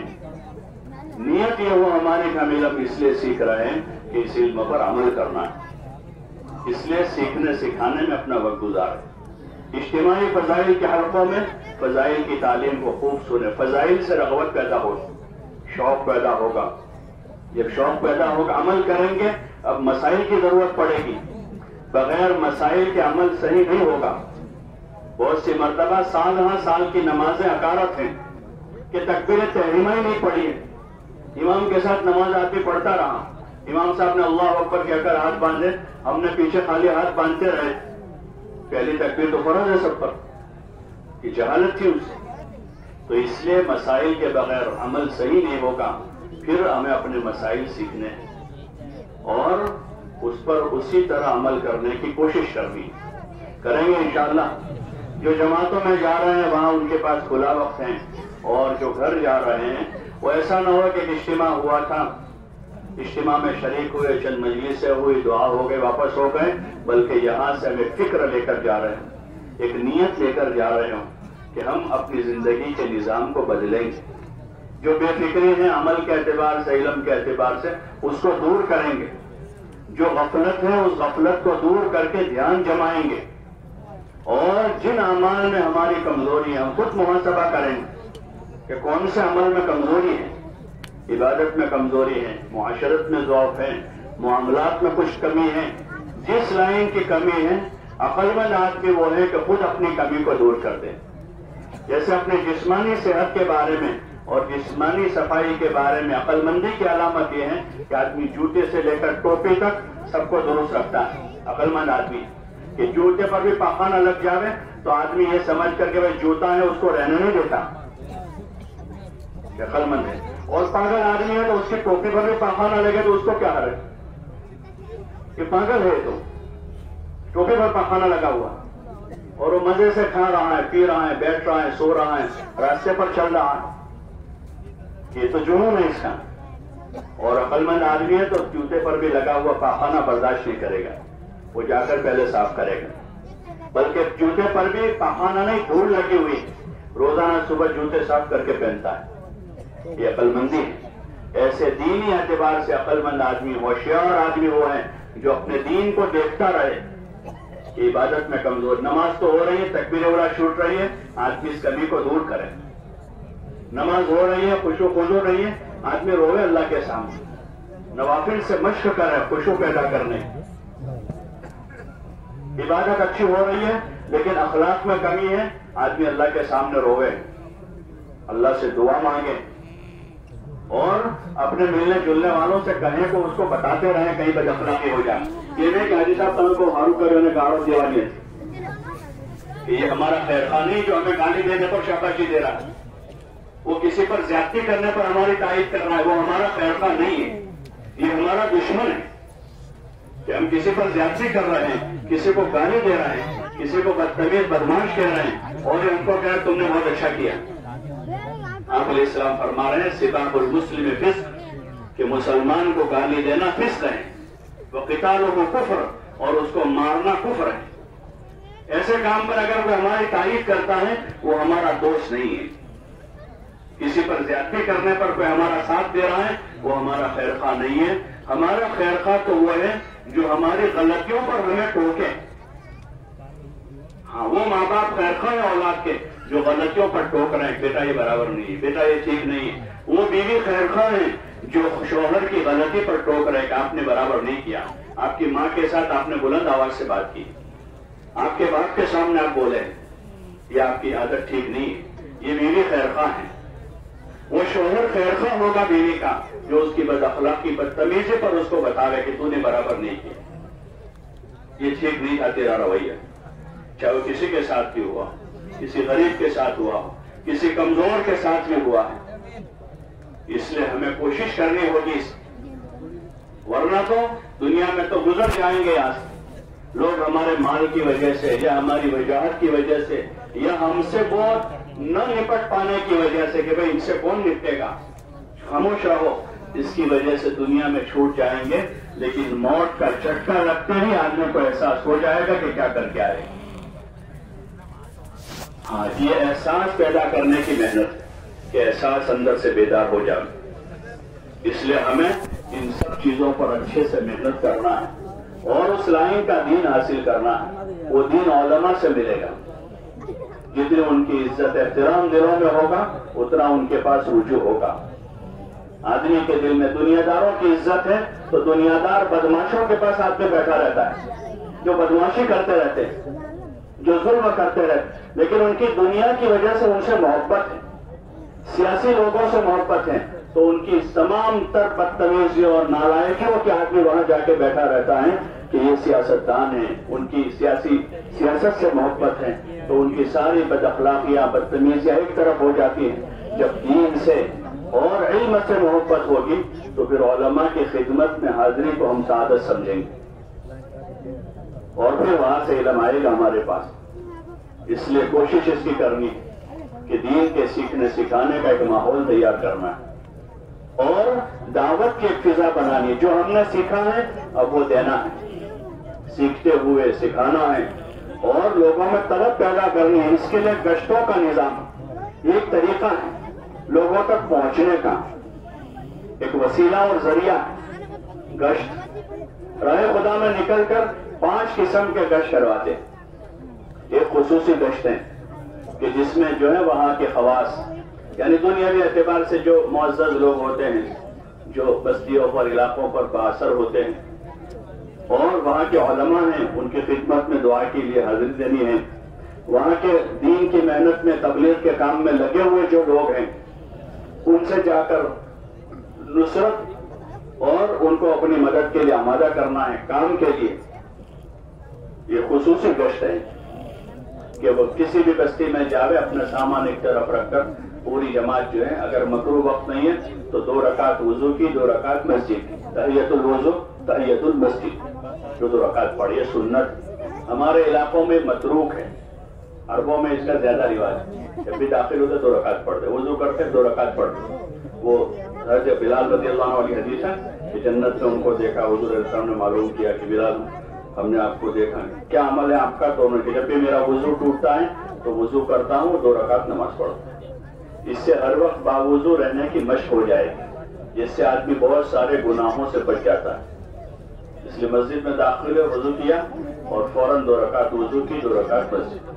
اگر مکروہ وقت ہے تو اس وقت چھوڑ دیں اور پھر اس کے بعد سارے ساتھی سب جوڑ کر بیٹھ جاؤ اور بیٹھ کر مشورہ کریں کہ اس بستی سے زیادہ لوگ راہ خدا میں کیوں کیسے نکلے، اس کی ترتیب قائم کریں، جماعتیں بنائیں۔ رسمی طور پر پیپر پر نہیں کرنا ہے، کاپی میں لکھ دیا سارا، تو کاپی تو جو ہے وہ ضرورت ہے یاد رکھنے کے، اس کے ذمہ کیا ہے، وہ اصل نہیں ہے، اصل کام ہے ساتھیوں کو فکر مند کر کے، ساتھیوں کو فکر مند کر کے کہ ہم اپنے مقصد میں لگے رہے، کھانا پینا اور ضروریات و ضرورت، اس کے لیے 2 آدمی خدمت کے طے کر دے تاکہ باقی ساتھی یکسو ہو جائے، چائے پکانے کے لیے، کھانا بنانے کے لیے، دسترخوان لگانے کے لیے، برتن آج 24 گھنٹے کے لیے 2 آدمیوں کو طے کر دیں تاکہ باقی 10 آدمی ان سارے کاموں سے فارغ ہو جائے اور وہ یکسو ہو کر دعوت میں، عبادت میں، اعمال میں لگے رہے۔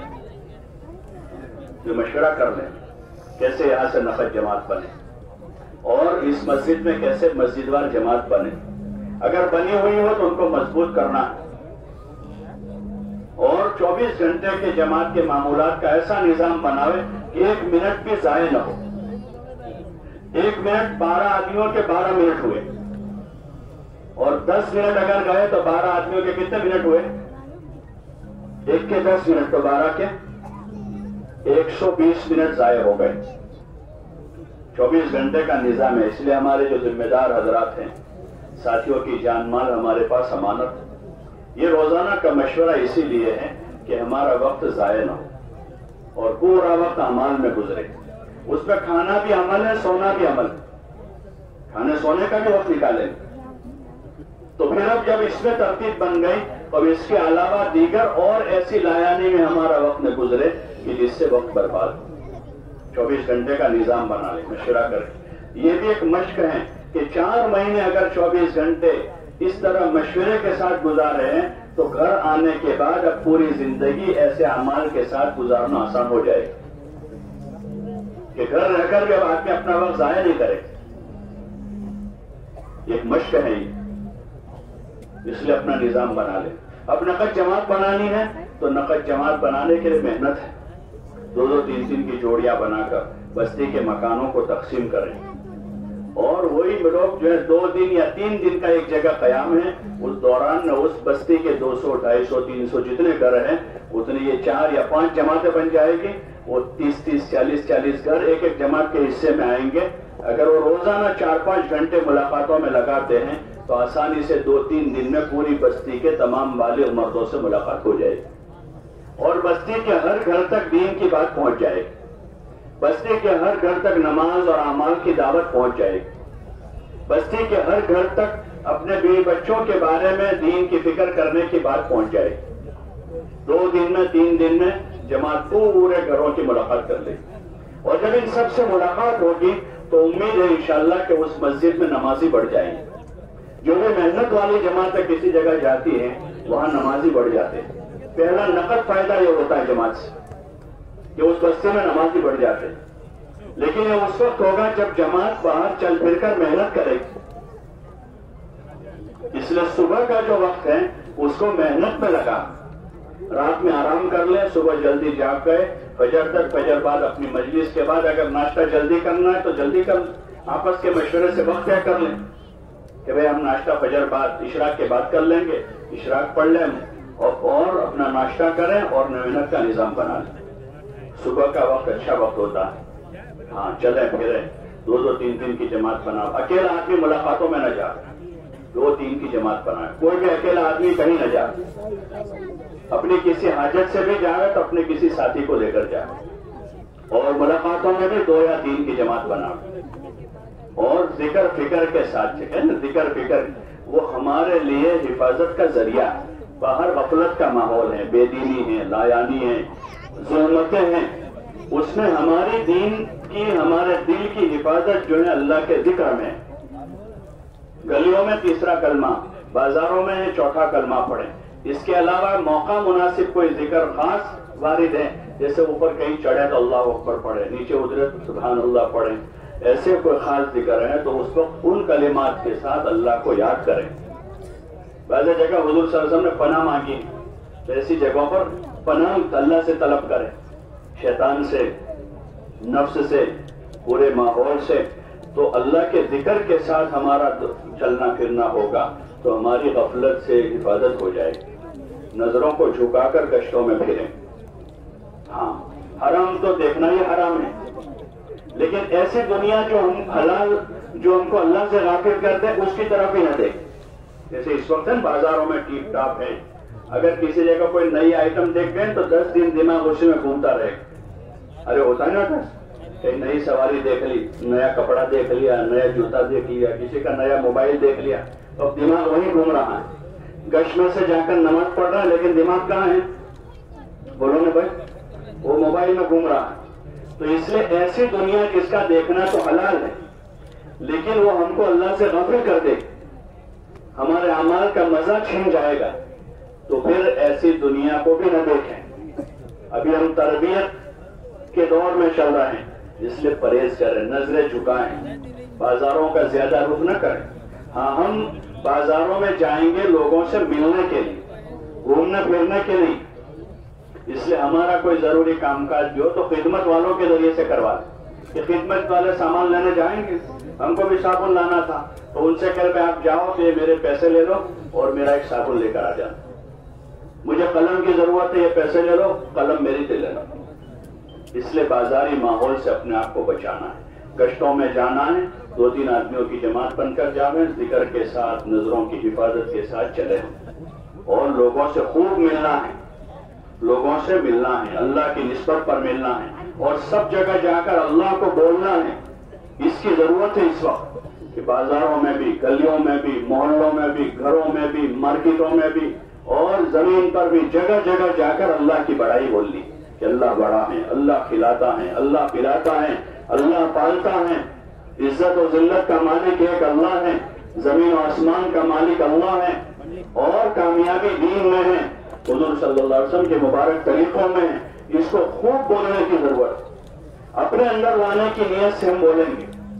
ہاں اس وقت مادہ غالب ہے دل و دماغ پر، ہاں دل و دماغ پر مادہ غالب ہے۔ غریب آدمی بھی کروڑ پتی بننے کی فکر میں، ہر ایک یہ سمجھ رہا ہے کہ پیسہ ہے تو سب کچھ ہے، پیسہ ہے تو سب کچھ ہے، ہر ایک یہ سمجھ رہا ہے، حالانکہ ایسی بات نہیں ہے، یہ بات غلط ہے۔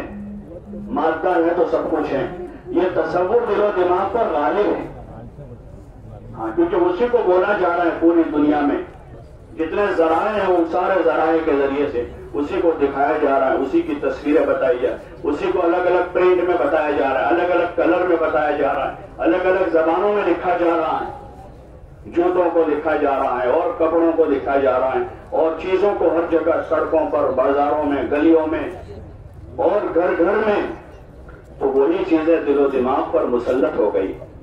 ان گشتوں کے راستے سے مطلوب یہ ہے کہ ہم ایک ایک ایمان والے کے پاس جا کر ایمان کی قیمت بتائیں گے کہ جو ایمان کی دولت ہمارے پاس ہے وہ سب سے قیمتی ہے۔ اس کو منہ بھر کے بولنا ہے، روتے روتے نہیں کہ بھئی اللہ پاک نے بہت بڑا ہم پر احسان کیا ہے ایمان کی دولت سے، ایسے روتے روتے نہیں، ذرا منہ بھر کے بولنا ہے کہ اللہ نے ہمیں ایمان دیا ہے، یہ ایمان سب سے بڑی نعمت ہے، دنیا اور آخرت دونوں جہان میں کامیابی کا ذریعہ ہے۔ جس نے کلمہ پڑھا ہے وہ بہت قیمتی ہے، ہاں اللہ پڑھا ہے تو اس کا کلمہ بھی پڑھا ہے، اور جس نے کلمہ پڑھا ہے وہ کلمے کی وجہ سے پڑھا ہے، یہ قیمت اللہ نے دی ہے، یہ قیمت اللہ کی طرف سے۔ جب تک ایک کلمے والا اللہ اللہ کہنے والا زمین پر ہوگا قیامت قائم نہیں ہوگی، اور جو آدمی کلمہ لے کر جائے گا تو یہ کلمہ اتنا وزنی ہے جس طرح تو زمین آسمان کو پردے میں رکھا جاوے اور لا الہ الا اللہ کو رکھا جاوے تو لا الہ الا اللہ والا پردہ چھوٹ جائے گا۔ ایمان کے فائدوں کو بولنا ہے، اور دنیا کی ساری نعمتوں اور آسانیوں کا ذریعہ ایمان اور اچھا عمل ہے، یہ ایک ایک آدمی کو بتانا ہے، ہاں کہ دنیا میں راحت کا ذریعہ ایمان اور عمل ہے۔ ان الذین آمنوا وعملوا الصالحات من عمل صالحا من ذکر او انثى وهو مؤمن فلنحيينه حیاتا طیبہ، کہ حیات طیبہ کا ذریعہ ایمان اور اچھا عمل ہے۔ بدعملی کے ذریعے سے آدمی حیات طیبہ حاصل نہیں کر سکتا، خوشگوار زندگی، ہاں بولا ہے جانا سب جگہ کہ بھئی آپ خوشگوار زندگی گزارو، ہمارے پاس سے لون لے جاؤ اور اس سے گھر بنا لو اور خوشگوار زندگی گزارو، تو آدمی لون لے کر خوشگوار زندگی گزارنے کی فکر میں، اس کو پتہ نہیں ہے کہ انگلی کی ہے، ہوتا نا مشین گھومنے والا، اندر انگلی چلی جائے تو اب دھیرے دھیرے ہاتھ جائے گا، اور پھر اگر نہ نکالا تو پورا ہی جائے گا، کہ وہ انگلی پکڑی ہے وہاں کہ کوئی سواری دے رہا ہے اور کوئی مکان دے رہا ہے، اللہ کو ناراض کر کے وہ کیسے خوشگوار زندگی گزارے؟ خوشگوار زندگی گزارنے کا راستہ ایمان اور اچھا عمل ہے۔ یہ ہمیں ایک ایک بڑے کو سمجھانا ہے، دیہاتی آدمی ہے تو اس کو اس کی زبان میں سمجھانا ہے، ہاں اس کے لیے کوئی مخصوص الفاظ نہیں یا مخصوص کوئی زبان نہیں، بلکہ اس کو سمجھانا ہے۔ اللہ تعالیٰ نے انبیاء علیہ السلام کو بھیجا، جس قوم میں بھیجا اس قوم کی زبان دے کر بھیجا، انہوں نے اس میں ان کو سمجھایا، ہاں ایمان کی حقیقت بتائی، عبادت کے طریقے بتائے، آخرت سمجھائی۔ یہ جو ہمارے گشت ہیں، پانچوں گشتوں میں سب سے پہلے ایمان کا فائدہ بتانا، ایمان قیمتی ہے، اور اعمال کی طرف رغبت دلانی، اور عملوں میں چونکہ نماز سب سے اہم عمل ہے، ایمان کے بعد سب سے بڑا عمل ہے، قیامت میں سب سے پہلا حساب نماز کا ہے، اس لیے نماز کی طرف متوجہ کریں گے اور نماز کے فائدے بتائیں گے، نماز کے فائدے بتائیں گے جو حدیثوں میں آپ صلی اللہ علیہ وسلم بیان کیے کہ نماز سے روزے کی تنگی دور ہو جاتی ہے۔ عموماً یہی ہوتا ہے، آدمی کاروبار کی وجہ سے، نوکری کی وجہ سے، میرے پاس ٹائم نہیں ہے، میں نوکری کرتا ہوں، چھٹی نہیں ملتی ہے، میری دکان کا مسئلہ ہے اس لیے یہ پڑھ رہا ہوں. تو حضور صلی اللہ علیہ وسلم نے فضیلت بتائی کہ جو آدمی نماز کی پابندی کرے گا اس کی روزی کی تنگی دور ہو جائے گی. کتنی بڑی چیز ہے. حدیث میں آتا ہے ہر فرض نماز کے بعد ایک دعا ضرور قبول ہوتی. اس آدمی کو سمجھائیں گے کہ بھائی آپ کی نمازوں کے بعد کی دعائیں جب قبول ہوگی اللہ آپ کے دنیا آخرت کے مسئلے حل کر دے گا. منہ بھر کے بات کریں گے, یقین سے بات کریں گے اور یکسو ہو کر بات. یہ نہیں کہ ہمارا ذہن بھی کہیں اونچا ہوا ہے, ہم خود موبائل میں لگے ہوئے. اس لیے جیسے ہم نے بیوی بچوں کو چھوڑ دیا ہے, ارے بھائی چھوڑا نہیں چھوڑا, چھوڑ کر جائیں گے, ایسے موبائل بھی چھوڑ کے جا رہے. بچوں سے زیادہ محبت کس سے ہوتی ہے؟ بچوں سے زیادہ محبت ہوتی ہے موبائل سے ہوتی ہے. بولو نا بھائی. تو بچوں سے زیادہ محبت ہے, ان بچوں کو چھوڑ دیا. کسی کا 2 سال کا ہے, کسی کا 5 سال کا ہے, کسی کا 6 مہینے کا بچہ ہے. جب ان کو چھوڑا ہے تو اس کو بھی گھر چھوڑ دے تاکہ ہم دل و دماغ کے اعتبار سے یکسو ہو جائے. عبادت میں بھی مزہ آئے گا اور دعوت میں بھی مزہ آئے گا. یکسوئی کے ساتھ دعوت. اس لیے اس بھائی کو فارغ کر لے تھوڑی دیر, ان سے پہلے سے کہہ دیں ہم آپ سے دین کی بات کرنا چاہ رہے ہیں, ہم آپ کے بھائی ہیں, تھوڑی دیر آپ ہمیں وقت دے دیں. کوشش کریں ان کے گھر میں بیٹھ جائیں, اسی کی کوشش کریں بھائی تھوڑی جگہ بنا لو بیٹھے. عموماً گھروں میں آج کل تھوڑی بہت جگہ ہوتی ہے, پہلے بہت تنگی ہوتی ہے, اب تو گھر بڑے ہو گئے سب. پھر بھی اگر جگہ نہیں ہے تو باہر کہیں بیٹھ جاؤ, لیکن بیٹھ کر بات کریں تاکہ وہ بھی کھڑے کھڑے نہ تھک جائے, ہم بھی نہ تھک جائیں. بیٹھ کر اطمینان سے بات کریں, ایمان کا فائدہ بتائیں, نماز کی بات کریں گے, دین زندگی میں لانے کے فائدے بتائیں گے. اسی طرح بیوی بچوں میں دین لانے کی ذمہ داری گھر کے مردوں کی, اس بارے میں فکر مند کریں گے کہ آپ کے گھر میں بھی نماز ہو, بچے بھی اعمال کے پابند ہوں. چھوٹے بچے ہیں تو ان کو قرآن اور اعمال کی طرف رغبت دلائیں. یہ پوری بات ان سے کر کے دین کے فائدے بتا کر اب ان کو آمادہ کریں دین کی محنت میں, دین سیکھنے کے لیے, نکلنے کے لیے. وہ نفت جماعت جس کو کہتے ہیں, کوشش کریں کہ 4 مہینے کی نفت جماعت بنے. کم از کم اس مسجد سے 3 دن کے لیے لوگ نکلیں. 3 دن سے شروعات کریں گے, دھیرے دھیرے رغبت پیدا ہو. ایک علاقے میں, ایک حلقے میں اگر 15-20 دن گزرے, ایک مسجد میں 3 دن رہے, دوسری میں 3, ان 5 مسجدوں سے اگر 3 دن کی جماعت نکلی ہے, 5 جماعتیں, تو تقریباً 50-60 آدمیوں کے 3 دن لگیں. ان سے 3 دن کے دوران آپ کے 2 ساتھی نصرت کرتے رہے, اسی میں سے 12-15 آدمی 4 مہینے کے تیار ہو جائیں گے. وہ 60 میں سے 12 آدمی 4 مہینے کے لیے تیار ہو جائیں کہ 3 دن لگا کر واپس آئے, ان کو ہفتہ 10 دن کا موقع مل گیا. اسی میں سے 12-15 آدمیوں کو 4 مہینے کے لیے چلے کے تیار کر دیں.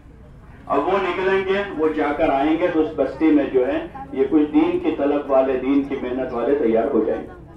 آپ یہاں سے آگے بڑھ جائیں گے, لیکن آپ کے پیچھے اس بستی میں دین کی محنت کرنے والے وہاں مسجد کی جماعت کی شکل میں موجود ہوں. تو اس لیے پورا دھیان جما کر ان سارے عملوں کو قابو میں لانا ہے, کریں گے انشاءاللہ. اسی طرح روزانہ عمومی گشت جو اجتماعی عمل بھی 2 نمازوں کے بیچ کا وقت فارغ کر کے کرتے ہیں. اب سب کو معلوم ہے معروف چیز ہو گئی ہے وہ عصر بعد یا مغرب بعد, جس وقت مقامی لوگ بستی کے زیادہ گھروں میں ملتے ہو, ایسے وقت میں عمومی گشت کر لیں. اور گشت کر کے لوگوں کو عصر میں کیا تو مغرب میں, مغرب بعد ہوا تو عشاء کی نماز میں, سارے لوگوں کو جمع کر لیں. اور یہی 6 صفات کے دائرے میں فضائل کی باتیں سنا. ہاں, فضائل کی باتیں سنا, مسائل بیان نہ کریں, مسائل علماء کا کام, فضائل کی بات سنائیں, ترغیب دلائیں.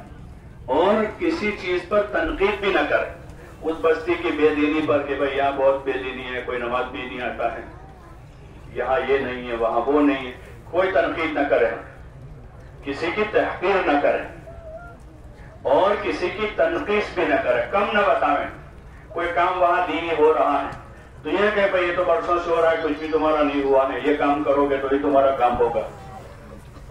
بلکہ ہم اپنا جو کام لے کر گئے ہیں کہ بھئی 6 صفتوں کی فضیلتیں بتا کر لوگوں کو دین کی طرف, دین کی محنت کی طرف متوجہ کرنا ہے. اس لیے سارے ساتھی جو ہے مجمع کے ساتھ مل کر بیٹھے.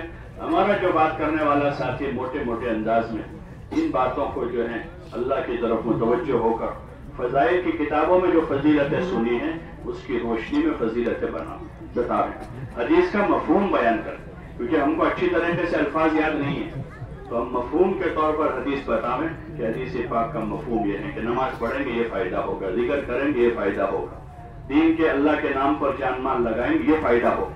اس طرح کر کے اگر دن بھر سے صبح سے آپ نے محنت کی ہے تو شام تک میں انشاءاللہ 2-5 آدمی پہلے سے تیار ہوں گے، اور جب بیان ہوگا اس میں دوسرے 2-5 تیار ہو جائیں گے، نقد جماعت تیار ہو جائے اور وہ وقت لگائیں گے، وقت لگا کر آئیں گے، اس بستی میں کام کرنے والے تیار ہو جائیں۔ اس لیے سارے ساتھی پھر مل جل کر بیٹھیں، بات کرنے والا ساتھی بات کر لیں، اور پھر تشکیل کے موقع پر تھوڑا سا ان کو آمادہ کریں اور ان کو تیار کریں۔ کم از کم آخری درجے میں 3 دن کی نقد جماعت روانہ کریں، اسی مجمع کو آمادہ کر لیں کہ وہ مقامی کام بھی کریں، ان کو عملاً سمجھاویں اور اس مسجد میں کام کی شکل بنا کر اب آگے بڑھیں۔ جس مسجد میں کام اسی مسجد میں قیام، جہاں کام کرنا وہاں جا کے قیام کرنا ہے۔ اور ہمارے قیام کے لیے تو مسجد بھی ضروری نہیں ہے، بہت سارے مسلمانوں کے محلے ایسے جہاں مسجدیں نہیں ہیں، بس عبادت خانے ہیں، عبادت خانہ بھی نہیں ہے، تو ہم قیام کی کوئی شکل بنا۔ بہت سی جماعتیں کرائے کا مکان لے کر ٹھہر جاتی کہ بھائی 200-500 مکان ہے، 50-100 مکان ہے، یہاں کوئی مسجد نہیں، مسجد 1 کلومیٹر دور ہے، وہاں ٹھہریں گے، وہاں سے آنا جانا مشکل ہو جائے گا، تو رسمی کام ہوگا اس جگہ قیام کی شکل بنا لے، کوئی مکان کرائے کا رکھ لیا یا کوئی اور شکل قائم ہو گئی وہاں پر، تو وہاں پر قیام کر کے وہاں جم کے کام کرنا ہے۔ ایک مسجد کو کام کے لیے میدان بنانا ہے اور وہاں اپنے پیچھے کام چھوڑنا ہے۔ تو اس طرح ان گشتوں کے راستے سے ہمیں کام کرنا ہے۔ جب یہ تشکیل ہوگی تو ان کو وصول کرنے کا ایک گشت ہے، ان کو وصول کر کے اب ان کو پوری بات سمجھانی ہے، نیت سمجھانی ہے، اعمال سمجھانے ہیں، طریقہ بتانا ہے، اور پھر ان کو روانہ کرنا۔